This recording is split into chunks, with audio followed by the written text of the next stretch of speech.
নমস্কার, আমি তসমিনা। নমস্কার, আমি ইন্দ্রাণী। শুরু করছি বিয়ন্ড পলিটিক্স। নির্বাচন কমিশনের ভানুমতির খেল। যোগী রাজ্যে এসআইআর, পিসি সরকার ফেল। আচ্ছা, তোমার কি ম্যাজিক দেখতে ভালো লাগে? ছোটবেলায় ভালো লাগতো, এখন আর ইন্টারেস্ট পাই না। কেন ইন্টারেস্ট পাও না কেন? ইন্টারনেটের যুগে সব ম্যাজিকের ট্রিক মোটামুটি জানা যায়। ম্যাজিকে যদি ওই সাসপেন্স আর এক্সাইটমেন্টই না থাকে তাহলে মজা কোথায়? এটা কিন্তু ঠিক বলেছো। কাল আমাদের পাড়ায় ম্যাজিক শো হয়েছিল। তা কেমন লাগলো? তুমি যেটা বললে, যতটা এক্সাইটমেন্ট নিয়ে গিয়েছিলাম ততটা হলো না। ওই অবাক হয়ে যাওয়ার বিষয়টাই তো নেই। ভারতের সবচেয়ে বড় ম্যাজিশিয়ান কে বলতো? পিসি সরকার ভারতের ম্যাজিকের জনক, আর পিসি সরকার জুনিয়র। না, দুই পিসি সরকারের থেকেও বড় ম্যাজিশিয়ান আছে। পিসি সরকার জুনিয়র ভিক্টোরিয়া মেমোরিয়াল, তাজমহল, এমনকি একটা গোটা ট্রেন ভ্যানিশ করে দিয়েছিলেন। ওনার বাবা পিসি সরকার লাইভ টেলিভিশনে একজন মহিলাকে অর্ধেক করে দিয়েছিলেন, তাও তিনি বেঁচে ছিলেন। আরে এসব ছোটখাটো ব্যাপার। আসল ম্যাজিক হচ্ছে কোটি কোটি লোককে ভ্যানিশ করে দেওয়া।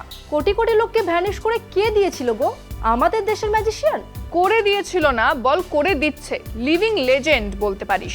কোটি কোটি মানুষকে জাস্ট ভ্যানিশ করে দিচ্ছে। কে গো?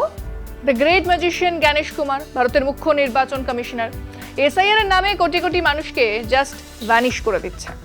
এমন হেয়ালি করলে তুমি না পারো বটে। হাসিস না, আমি সিরিয়াস। তাও শুধু কোটি কোটি মানুষকে ভ্যানিশ করা নয়, বেছে বেছে কোটি কোটি মানুষকে ভ্যানিশ করা হচ্ছে। মানে তুমি কি বলতে চাইছো?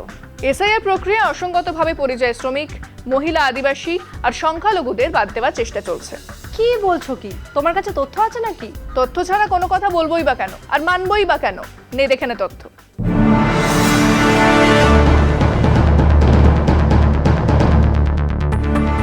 বিশেষ নিবিড় সংশোধনের মাধ্যমে ভোটার তালিকা সংশোধনের যে প্রক্রিয়া চলছে তা গণতন্ত্রের জন্য গভীর উদ্বেগের কারণ হয়ে উঠেছে। একটি রিপোর্টে স্পষ্ট বলা হয়েছে, এই প্রক্রিয়া তড়িঘড়ি ও এলোমেলোভাবে চালানো হচ্ছে এবং 1960 সালের ভোটার নিবন্ধন বিধি ঠিকমতো মানা হচ্ছে না। 20 ডিসেম্বর দিল্লির কনস্টিটিউশন ক্লাবে সর্বজনীন প্রাপ্তবয়স্ক ভোটাধিকার রক্ষার জাতীয় সম্মেলন অনুষ্ঠিত হয়। রাজস্থান, মধ্যপ্রদেশ, ছত্তিশগড়, বিহার, গুজরাট, তামিলনাড়ু, গোয়া ও উত্তরপ্রদেশের মানুষের অভিজ্ঞতা শোনা হয়। তারা জানান, বুথ লেভেল অফিসারদের মাধ্যমে চালানো এই এসআইআর সাধারণ মানুষের জীবনে ভয় ও অনিশ্চয়তা তৈরি করেছে।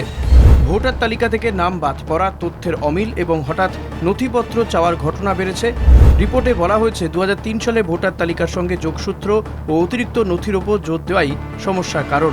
দরিদ্র মানুষ, পরিযায়ী শ্রমিক, গৃহহীন ও প্রান্তিক জনগোষ্ঠীর ওপর এসআইআর প্রক্রিয়া অতিরিক্ত চাপ সৃষ্টি করছে। রাজস্থান ও মধ্যপ্রদেশে বহু পরিযায়ী কৃষি শ্রমিক কাজের জন্য বাইরে থাকায় তাদের নাম বাদ পড়েছে। ছত্তিশগড়ের বস্তার অঞ্চলে সালওয়া জুলুমের কারণে বাস্তুচ্যুত মানুষেরা ফর্মই পাননি। লক্ষাধিক ভোটার বাদ পড়ার আশঙ্কা রয়েছে। ধর্ম ও পরিচয়ের ভিত্তিতেও বঞ্চনার অভিযোগ উঠেছে। গুজরাট, মধ্যপ্রদেশ ও উত্তরপ্রদেশে মুসলমানদের অবৈধ বাসিন্দা বলে চিহ্নিত করে নাম বাতিলের চেষ্টা হয়েছে। তামিলনাড়ুতে বন প্রকল্পের কারণে উচ্ছেদ হওয়া আদিবাসীরাও বাদ পড়েছেন। বহু পুরনো ভোটার পরিচয় থাকা সত্ত্বেও মধ্যপ্রদেশের এক যাযাবর গোষ্ঠীকে রোহিঙ্গা বা বাংলাদেশি বলা হয়েছে। শহরের বস্তিবাসী, বিশেষ করে তামিলনাড়ু, ব্যাপকভাবে বাদ পড়েছেন। বিহার ও গুজরাটে জীবিত মানুষকে মৃত দেখে নাম কাটা হয়েছে, ফলে পেনশনও বন্ধ হয়েছে। সবচেয়ে উদ্বেগজনক দিক হল, মহিলাদের নাম পুরুষদের তুলনায় বেশি হারে বাদ পড়ছে। বিয়ের পর সরাসরি সম্পর্কে প্রমাণ দেখাতে না পারায় বহু মহিলা ভোটাধিকার হারাচ্ছেন। তৃতীয় লিঙ্গের মানুষও বাদ পড়ছেন। একজনের নাম কাটলে তার সন্তানদের নামও স্বয়ংক্রিয়ভাবে বাদ পড়ছে, ফলে সমস্যা আরও বাড়ছে। এই পুরো প্রক্রিয়ায় বিএলওদের ওপরও চরম চাপ পড়েছে, এমনকি আত্মহত্যার ঘটনাও ঘটেছে। আবার অন্যদিকে ভোটার তালিকার সঙ্গে আধার যোগ করার চেষ্টা ভবিষ্যতে নজরদারি ও তথ্য অপব্যবহারের আশঙ্কা বাড়াচ্ছে। সব মিলিয়ে এই এসআইআর আসলে ভোটাধিকারকেই প্রশ্নের মুখে দাঁড় করিয়েছে। বাংলায় তো বিজেপির মুখ পুড়লো। কমিশনারের মুখ পুড়লো, বিজেপির মুখ তো পড়বেই। সুপ্রিম কোর্টের রায় তো অভিষেকের 4 দফা দাবিকেই মান্যতা দিল। শুভেন্দু সুকান্তর 1 কোটি বাদের ভাঙা রেকর্ড কোনো কাজেই এলো না। শুভেন্দু সুকান্ত তো ফ্লপ খেলো, আরও ফ্লপ খেলো নিচুতলার বিজেপি কর্মীরা। একেবারেই নেতাদের কথা শুনে হিন্দু সার্টিফিকেটের নামে মানুষকে ভুল বোঝালেন, কাজে এলো না কিছুই। আরও বিপদ বাড়লো এবং বিজেপির মুখ পুড়লো। মতুয়াদের নাম বাদ, বাংলায় হিন্দুদের বেশি নাম বাদ পড়েছে সেই জন্যই তো। আরে শুধু বাংলা না, বাংলায় তো মমতা বন্দ্যোপাধ্যায় সরকার প্রাচীরের মতো বঙ্গবাসীকে আগলে রেখেছেন, তাই যত দোষ বিজেপি মমতাকে দিচ্ছে, কিন্তু উত্তরপ্রদেশ নিয়ে কিচ্ছু বলতে পারছে না। উত্তরপ্রদেশে কি হয়েছে? প্রায় 3 কোটি নাম বাদ যাওয়ার পরিস্থিতি তৈরি হয়েছে উত্তরপ্রদেশে। যোগীর মাথায় হাত পড়েছে। বাপরে, 3 কোটি তো বিশাল সংখ্যা, কিন্তু যোগীর মাথায় হাত কেন? যে জায়গাগুলোয় সবচেয়ে বেশি নাম বাদ গেছে সেগুলো বিজেপির গড় হিসেবে পরিচিত। হিন্দু ভোটাররাই সবচেয়ে বিপদে পড়েছেন। সে কি? আর মুসলিম এলাকাতে? মুসলিম এলাকায় নাম বাদের পরিমাণ কম। যেসব জেলায় মুসলিম ভোটার 40% বেশি, সেগুলোতে নাম বাদের পরিমাণ অনেক কম। মানে বিজেপির ভোটার বাদ যাবে বেশি? এটা দুভাবে দেখা যায়।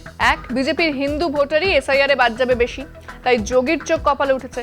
আর নয়তো এতদিন যেসব ভোটারের ভোটে বিজেপি সংখ্যা গরিষ্ঠতা পেয়েছে সেই সব ভুয়ো ভোটার ছিল। মানে রাহুল গান্ধীর ভোট চুরির তথ্য সত্যি? যোগীর কপালে ঘাম তো তাই বলছে। দেখ এটা। অনুপ্রবেশ আর ভুয়ো ভোটার নিয়ে বিজেপির অভিযোগকে সামনে রেখে শুরু হয়েছিল ভোটার তালিকা সংশোধনের কাজ, এসআইআর। কিন্তু উত্তরপ্রদেশের সেই এসআইআর এখন বিজেপিরই মাথা ব্যথার কারণ হয়ে দাঁড়িয়েছে। যোগী রাজ্যে এসআইআর এর প্রাথমিক হিসেব বলছে প্রায় 18% ভোটারের নাম বাদ পড়তে চলেছে। পরিস্থিতি এতটাই জটিল যে নির্বাচন কমিশন 3 বার খসড়া ভোটার তালিকা প্রকাশের সময়সীমা পিছিয়েছে। উত্তরপ্রদেশে মোট 15.5 কোটি ভোটারের মধ্যে প্রায় 3 কোটি ভোটার বাদ যেতে পারেন। এখনো পর্যন্ত জমা না পড়া ফর্মের সংখ্যা 2,89,00,000, অর্থাৎ এরা বাদ যাবেনি। হিসেব অনুযায়ী 1,26,00,000 ভোটার স্থানান্তরিত, 46 লক্ষ মৃত, 23,70,000 ভুয়ো বা ডুপ্লিকেট, 83 লক্ষ নিখোঁজ এবং 9 লক্ষের বেশি ভোটারের একাধিক জায়গায় নাম রয়েছে। সবচেয়ে তাৎপর্যপূর্ণ বিষয়, তথাকথিত বিজেপি গড়েই নাম কাটার হার বেশি। লখনৌয়ে প্রায় 30% ভোটারের নাম বাদ পড়তে পারে। এরপর গাজিয়াবাদ, কানপুর, গৌতম বুদ্ধ নগর, মেরঠ, প্রয়াগরাজ, আগ্রা সবই বিজেপির দুর্গ। অথচ মুসলিম অধ্যুষিত মোরাদাবাদ, রামপুর, সাহারানপুর, মুজফ্ফরনগর, বিজনৌরে নাম কাটার হার মাত্র 15 থেকে 18%। খোদ মুখ্যমন্ত্রী যোগী আদিত্যনাথ স্বীকার করেছেন, বাদ পড়া ভোটারের বড় অংশ বিজেপির ভোট, তাই দলীয় কর্মীদের দিয়ে ফর্ম জমা দেওয়ার নির্দেশও দেন। কিন্তু বুলডোজার বাবাজির সেই নির্দেশেও বাস্তব ছবিটা বদলায়নি। এর মধ্যেই সুপ্রিম কোর্টে উত্তরপ্রদেশের এসআইআর নিয়ে বড় প্রশ্ন উঠেছে। দুটি সমান্তরাল সংশোধনী প্রক্রিয়ার তথ্য মিলছে না। একদিকে রাজ্য বিধানসভা ভোটার তালিকায় মোট ভোটার 12.56 কোটি, অন্যদিকে পঞ্চায়েত তালিকায় শুধু গ্রামীণ ভোটারই রয়েছে 12.69 কোটি। আদালত নির্বাচন কমিশনকে বিষয়টি খতিয়ে দেখতে বলেছে। কেরালাতেও প্রায় 24 লক্ষ ভোটার বাদ পড়েছে, অথচ বাদ যাওয়ার নামের তালিকা প্রকাশই হয়নি। আদালত সেখানেও কড়া নির্দেশ দিয়েছে। সব মিলিয়ে প্রশ্ন একটাই, ভোটার তালিকা শুদ্ধ করার নামে এই এসআইআর কি গণতন্ত্রকে দুর্বল করছে? আর যোগী আদিত্যনাথের পকেটের ভোট কেটে গেলে দায় নেবে কি?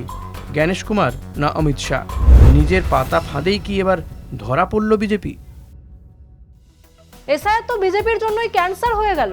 সিনেমার শুরুতে একটা বিধিবদ্ধ সতর্কীকরণ দেয়, শুনেছিস? ধূমপান স্বাস্থ্যের পক্ষে ক্ষতিকারক, এটি ক্যান্সারের কারণ হতে পারে। একদম।